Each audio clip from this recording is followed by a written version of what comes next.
مجموع زوائد میں حضرت مولا علی شیر خدا رضی اللہ تعالیٰ عنہ کی حدیث مروی ہے۔ ایک بدو آ گیا حضور کی بارگاہ میں کچھ مانگنے کے لیے۔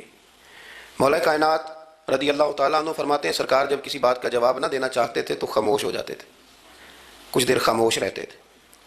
اور حضور کا خاموش رہنا بھی ہمارے محدثین نے محفوظ کیا ہے۔ اقسام حدیث میں سے ایک حدیث ہے جسے حدیث تقریری کہا جاتا ہے، وہ حدیث ہے جس میں حضور خاموش رہے، کوئی کام کیا گیا تو سرکار خاموش رہے۔ حضرت مولا علی کہتے ہیں حضور نہ خاموش ہو گئے، لیکن چونکہ دیہاتی تھا، سادہ تھا، اس نے جب بار بار گفتگو چھیڑنا چاہی تو پھر حضور نے فرمایا چل پھر مانگ لے کیا مانگتا ہے، مانگ لے پھر کیا مانگتا ہے، کر سوال۔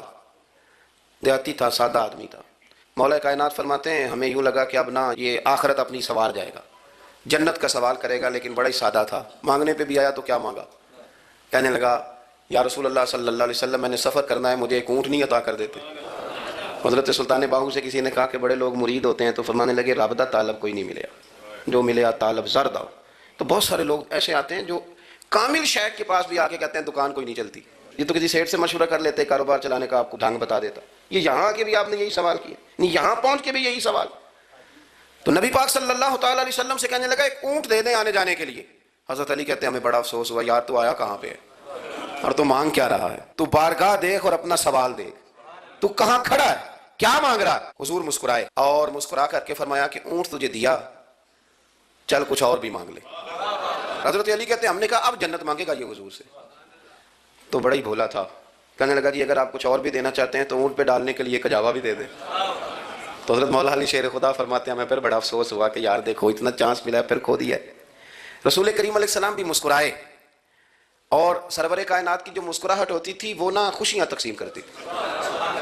اعلیٰ حضرت رحمۃ اللہ علیہ فرماتے ہیں جس کی تسکین سے روتے ہوئے ہنس پڑے، جس کی تسکین سے روتے۔ اب یہاں سوال پیدا ہوتا تھا کہ پھر اس مسکراہٹ کے لیے تو انتظار کرنا پڑتا ہوگا کہ حضور مسکرائیں تو روتے ہوئے ہنسیں، تو اگلا شعر بھی ہے اور جواب بھی ہے۔ فرمانے لگے جس کی تسکین سے روتے ہوئے ہنس پڑیں اس تبسم کی عادت پہ لاکھوں سلام۔ یہ تو عادت ہے حضور کی، یہ تو عادت ہے مسکراتے رہنا۔ تو حضور بھی زیر لب مسکرائے۔ تیسری دفعہ میرے کریم نے پھر فرمایا چل مانگ لے کچھ، تجھے ایک چانس اور دیتے ہیں۔ پر مولا کائنات فرماتے ہیں بڑا ہی بھولا تھا، تیسرا چانس ملا، گویا گولڈن چانس ملا، لیکن پھر بھی وہیں کا وہیں رہ گیا۔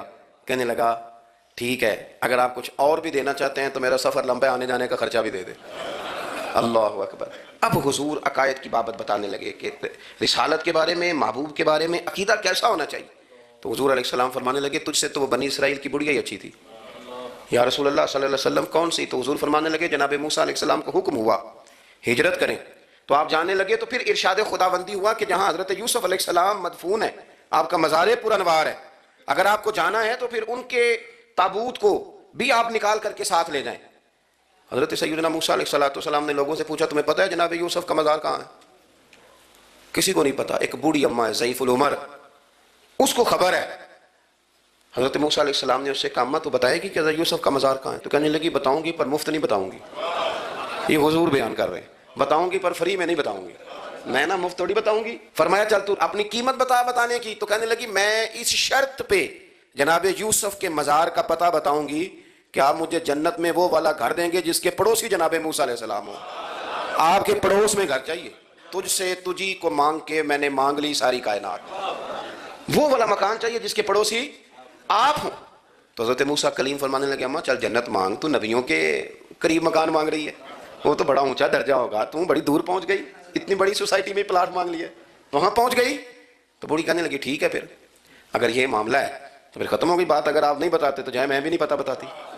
یا وہ اڑ گئی، ٹھہر گئی، اور اڑی بھی کس طرح، یہ بھی میرے اللہ کی توفیق۔ میری طلب بھی تو تیرے کرم کا صدقہ ہے، میری طلب بھی تو تیرے کرم کا صدقہ ہے، یہ پاؤں اٹھتے نہیں بلکہ یہ اٹھائے جاتے ہیں۔ تو وہ کہنے لگی میں نہیں پھر بتاتی، آپ کسی اور سے پوچھ لیں۔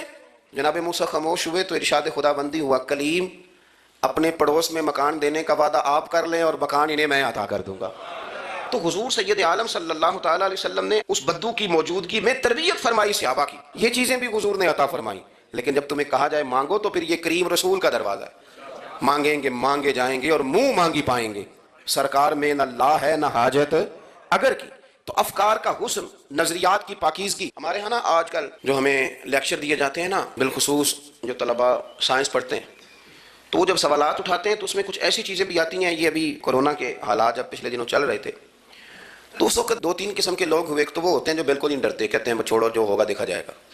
اور ایک وہ ہوتے ہیں جو اتنا ڈرتے ہیں کہ بیچارے اپنے سائے سے بھی ڈرنے لگ جاتے ہیں. تو یہ دونوں باتیں جو ہیں یہ درست نہیں ہیں. درست کیا ہے کہ آپ احتیاط بھی کریں گے پر بھروسہ اپنے رب کریم کی ذات پر کریں گے، بھروسہ اللہ. تو لوگوں کو ڈرایا جاتا ہے اور جو خوف پھیلایا جاتا ہے ہمارے ہاں وہ بڑا عجیب قسم کا انداز ہے. قبر کو کھڑکی کوئی نہیں ہوتی، دروازہ کوئی نہیں ہوتا، آکسیجن کیسے جائے گی. یا آپ کبھی ٹویٹر پر مختلف بڑے لوگوں کے پیغامات دیکھیں تو موت کے بارے میں جب وہ چیزیں شیئر کرتے ہیں تو عجیب سا رنگ اس کا محسوس ہوتا ہے کہ اللہ جانے یہ بیچارہ کہاں کھڑا ہو گیا. اور خوف، اور لوگ اس کا ذہن بنا کے ڈرتے ہیں. ڈرنا چاہیے، ضرور ڈرنا چاہیے، لیکن ایک بات یاد رکھیں، حضرت مولا علی فرمایا کرتے تھے کہ ڈرنا تو اپنے اعمال سے چاہیے اور ان کو درست کرنا چاہیے. ڈرنا تو اس چیز سے چاہیے کہ کیا ہم نے وہ راستہ اختیار کیا ہے جو قبر کو بالکل تنگ کر دے گا، جو جہنم کے گڑھوں میں سے گڑھا بنا دے گا. اگر وہ راستہ ہے اور اس پر آپ چلے ہوئے ہیں، آپ سخت ہو گئے ہیں، آپ نے سوچنا چھوڑ دیا ہے، آپ نے حقوق العباد کے معاملے کو ترک کر دیا ہے، آپ اپنی طبیعت کے لحاظ سے لوگوں کو ستانا مشغلہ بنا بیٹھے، آپ حلال حرام کی تمیز چھوڑ گئے، نگاہوں کی صفائی سے لے کر رزق حلال کو پیٹ میں لے جانے تک اگر غیر محتاط ہو گئے تو پھر تو خوف کھائیں. لیکن یہاں ان نظریات کی بابت جو حضور نے ہماری تربیت فرمائی، تو حضور نے ہمیں یہ نہیں فرمایا کہ میرا مومن ہو تو تم اسے کھڈے میں چھوڑ آؤ گے، ہو زندگی تقوی اور محتاط رہ کر گزارنے والا اور تم اسے کھڈے میں چھوڑ آؤ، یہ نہیں ہے. بلکہ فرمایا جو میرے مومن کی قبر ہوتی ہے روضہ تم من ریاض الجنہ، وہ تم اسے نا کھڈے میں نہیں چھوڑ کے آئے، باغ میں چھوڑ کے آئے ہو. آپ باغ کا تصور کریں پھر قبر کو سوچیں. نہیں، باغ میں چھوڑ کے، اور باغ بھی معمولی نہیں، جنت کے باغوں میں سے باغ، جنت کی کیاریوں میں سے، روضہ تم من ریاض الجنہ. اب ذرا اس اینگل سے آپ اپنی قبر کو سوچیں، اس رویے کے ساتھ. اگر قبر آپ کی جنت کا باغ ہے تو باغ میں جاتے بندہ ڈرتا تو نہیں. اور باغ اتنا حسین ہے کہ جس میں پہلی آنکھ کھلے گی تو پہلی نظر اٹھے گی تو مدینے والے محبوب کا چہرہ نور نظر آئے گا. اتنا شاندار باغ، آپ اس کی رعنائی، اس کا حسن اور اس کی خوشبو کو ملاحظہ فرمائیں. تو حضور نے نا ہماری تربیت فرمائی. میں اکثر کہا کرتا ہوں آپ سے کہ انسان 10-15 سال کے بعد پردیس سے واپس لوٹے اور ماں اگر موجود ہو نا گھر میں، اتنا تگڑا استقبال کرتی ہے کہ مزہ آ جاتا ہے. اس کا بس نہیں چلتا، مکان بھی نہیں بنا دے، فلانی چیز بھی نہیں لے آؤ، میرا پتر آ رہا ہے، فلانی بھی. تو سالوں بعد بندہ گھر لوٹے تو ماں اتنا استقبال نہیں کرتی جتنا قبر میں اللہ کی رحمت بندے کا استقبال کرتی. اس لیے جب یہ سوچ بن گئی تھی نا صحابہ کی حصول جنت کی، تو پھر ان کو لگاؤ ہو گیا تھا. پھر دنیا کی زندگی، جاہ و جلال، مال و دولت اتنا زیادہ وقت نہیں رکھتا تھا ان کی نظر میں. پھر وہ سمجھ گئے تھے اس بات کو کہ کن فی دنیا کا انک غریب و عابر سبیل، سمجھ گئے تھے کہ یہ مسافر ہیں ہم یہاں. اور وہ پھر اتنا زیادہ اپنے ذہن پہ چیزوں کو سوار نہیں کرتے تھے، محسوس کرتے تھے کہ اتنی زندگی ان کی ہے، اتنی زندگی ان کی گزر گئی ہے، محسوس کرتے تھے. اور اس پر پھر وہ جو فوکس کرتے تھے وہ آخرت کے لیے کرتے تھے. ایک خاتون حضور کی بارگاہ میں حاضر ہوئی، یہ بھی سیاستہ میں آپ کو روایت ملے گی، بہت ساری کتابوں میں ہے لیکن اس کی اصل آپ کو بخاری شریف میں ملے. حضرت ابو ہریرہ رضی اللہ تعالیٰ عنہ فرماتے ہیں کہ خاتون آئی تو اس نے آ کر نا بڑے درد کے ساتھ حضور کی بارگاہ میں استغاثہ پیش کیا. عرض کرنے لگی یا رسول اللہ صلی اللہ علیہ وسلم، میں نا مرگی کی مریض ہوں اور بڑی تکلیف میں ہوں. یہ جو مرگی کا مرض ہوتا ہے یہ اعصابی بھی ہے، جسمانی بھی ہے، ذہن کو کنٹرول کرتا ہے اور انسان جسمانی طور پر بھی بالکل اس وقت جب دورہ ہوتا ہے مفلوج ہو جاتا ہے، ذہنی طور پر بھی خوشی غمی آنا جانا دشوار ہو جاتا ہے انسان کے لیے. تو وہ خاتون عرض کرتی ہے یا رسول اللہ صلی اللہ علیہ وسلم مجھے مرگی ہے، کریم آپ دعا فرمائیں رب مجھے شفا عطا کر دے. حضور دعا فرما دیا کرتے، اللہ تعالیٰ نے میرے محبوب کے وجود کو ہی شفا بنایا تھا، لعاب دہن مولا علی کی آنکھوں پہ لگائیں تو رب کریم فوراً شفا عطا فرمائے. لیکن حضور نا تربیت جب کرتے نا، تربیت لوگوں کے بیچ، تو پھر نظریات کو، عقائد کو، افکار کو حضور غسل دیتے، وضو کراتے.